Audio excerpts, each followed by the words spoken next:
Kemanix TV. Yo, yeah.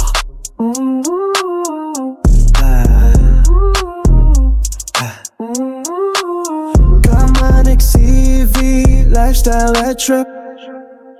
Travel reaction, advice na legit. Ako si Kemanix, pakinggan ng kwento. Vlog sa biyahe, bawat hakbang ganado. Sa kalsada, dagat, bundok o city, dalhin ka sa ride ng aking reality. Kemanix TV, sama ka na dito. Lifestyle content, todo ang siko. Travel reaction at payong totoo. Click like, subscribe.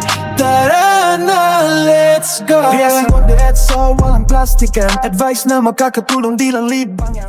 Wala kami magawa mga Manix. Nandito kami ngayon sa pool area. Dalawang kasama kayo, no?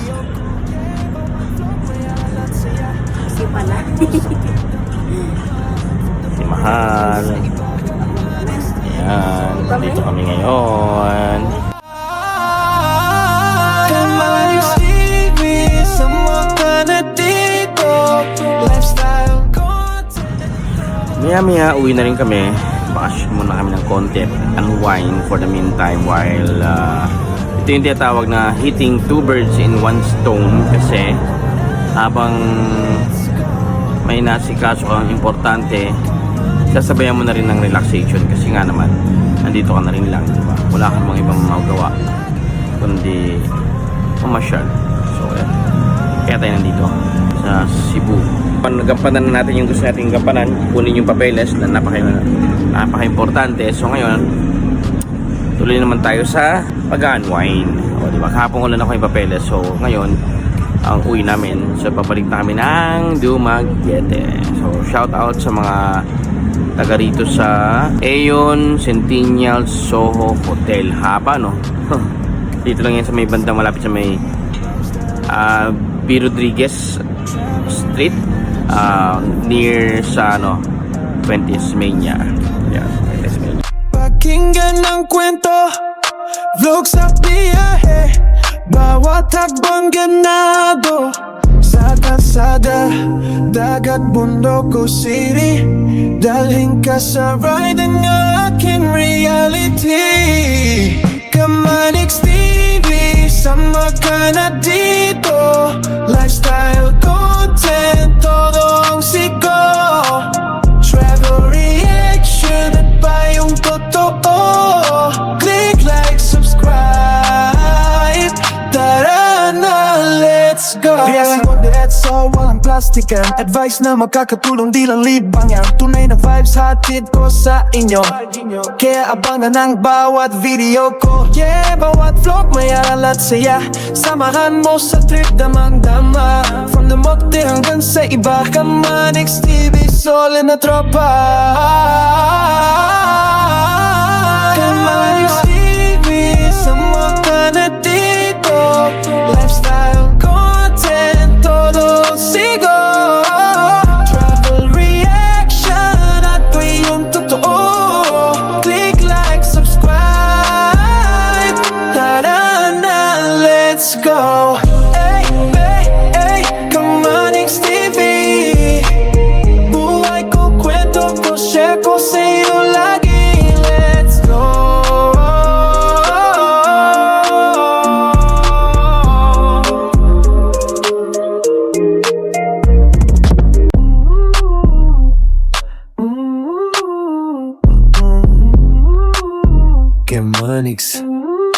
Kemanix TV. Yo, yeah. Kamusta? Kamusta ang experience dito? Okay lang. Hindi ka nag-swimming? Ano balita? Kamusta ang swimming pool? Malamig? Okay lang? Nagustuhan mo? Okay, let's go. Tapos kami mag-swimming mga Manix. Vlog sa biyahe, bawat hakbang ganado. Sa kalsada, dagat, bundok o city, dalhin ka sa ride ng aking reality. Kamanix TV, sama ka na dito. Lifestyle content, todo ang siko. Travel reaction at payong totoo. Click like, subscribe.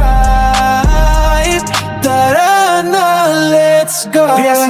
Patay ang CCTV. Merong tape ang closed door. Ito yung elevator na nalock kami ng for 10 minutes. 10 to 15, ganun.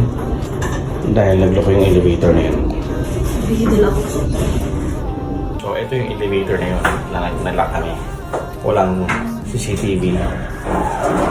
Okay, Mama Nix, final review regarding sa Aeon Centennial Soho Hotel. Okay?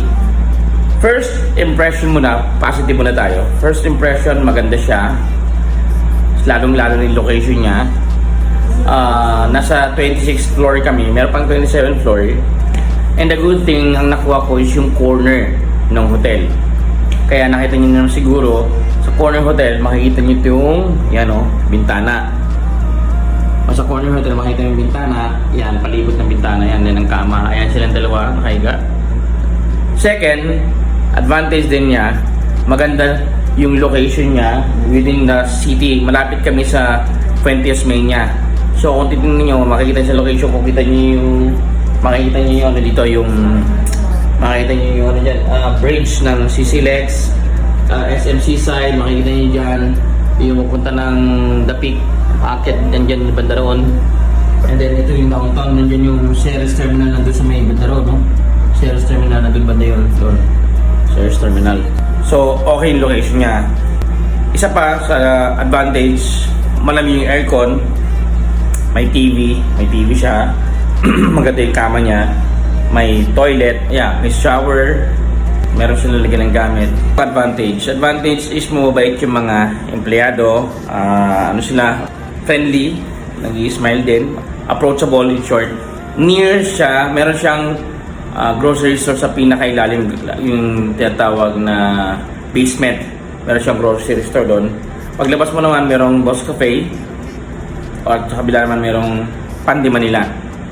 And then paglabas mo ng highway, malapit lang kasi itong kalsada rito, banda rito.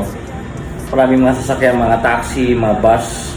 So walking distance lang din siya sa Chong Hospital, and also Vicente Soto Hospital, walking distance siya. Those are the advantage. Okay, one of the disadvantage or negative na masasabi ko is number one, yung pinaka-importante sa lahat na na-experience namin hindi maganda, which is na-lock kami sa elevator.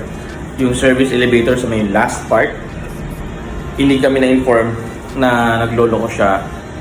And then almost inabot kami ng inabot kami ng 5 to, sabi nila 15 minutes, sabi ng partner ko 15 minutes, pero I think mga 5 to 10 minutes siguro yun.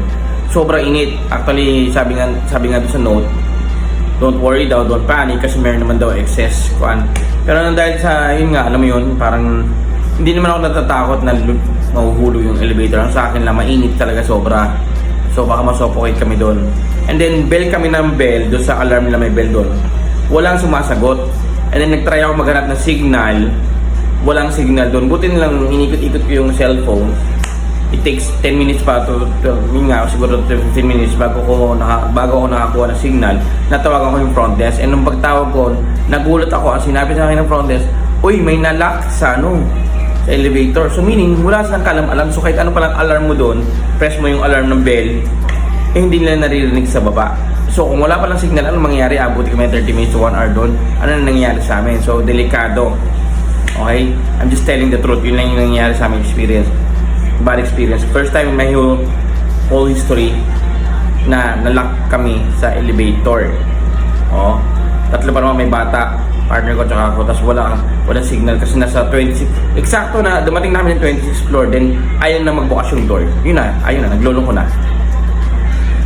Yun yung number one, naka-negative na ayaw ko dito. Kasi biro mo, layo mo, 26th floor, nasa elevator ka, tapos walang nakakarinig. Yun ang delikado. Number one. Number two, Sa hotel nila wala silang bidet. Filipino tayo. Sanay din ako sa bidet. Mas malinis para sa akin ang gumamit ng bidet. Although kanya-kanyang preference yan. Yung iba gusto ko ng tissue, sa akin gusto ko ng bidet. Wala silang bidet. So, isang disadvantage yun. Kung gagamit ka naman ng... Meron din advantage pala. Meron silang tabo at saka balde sa ilalim. Hindi ko napansin. Yun lang ang ginagamit ko.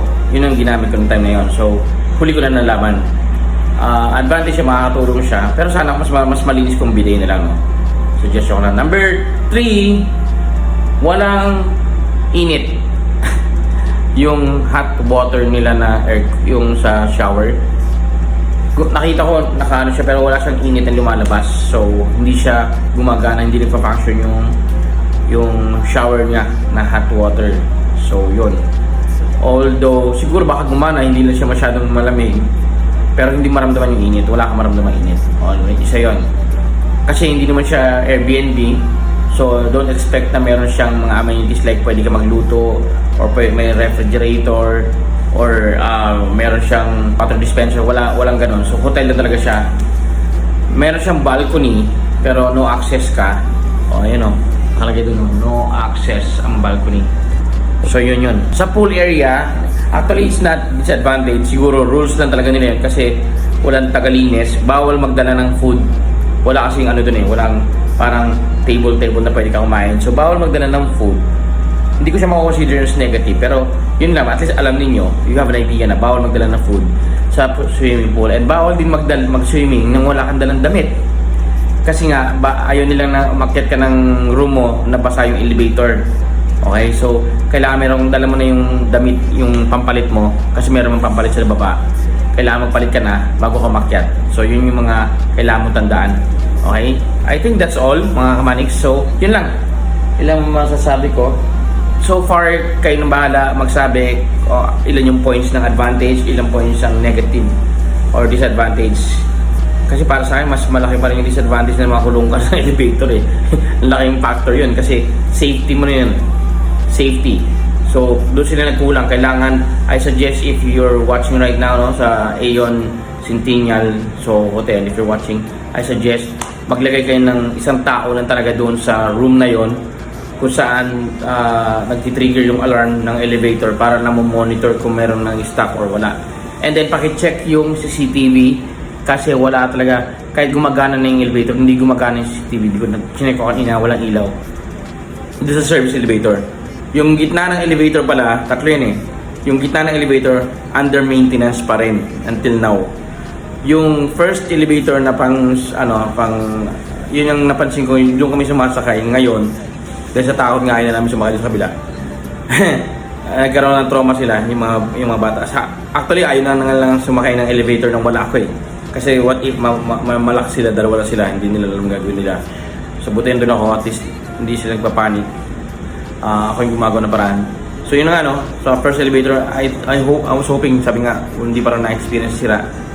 So yun lang yan. That's my update or yun yung masasabi ko regarding sa hotel nitong Soho Hotel or Aeon Centennial Soho Hotel. Okay?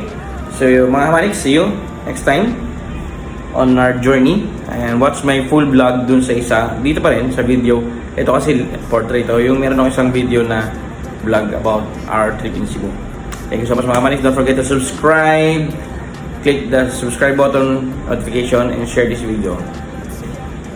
Okay mga kamaniks, for update lang pala ang hotel dito sa ang available hotel na floor 26 and 27 lang. So starting from 21st floor to 25 floor is residential siya, mga condominium. So below the 21, mga yung mga establishment na mga business establishment na yon hanggang pababa. Yun yung additional update. Then yun, out na kami mga kamaniks. Okay.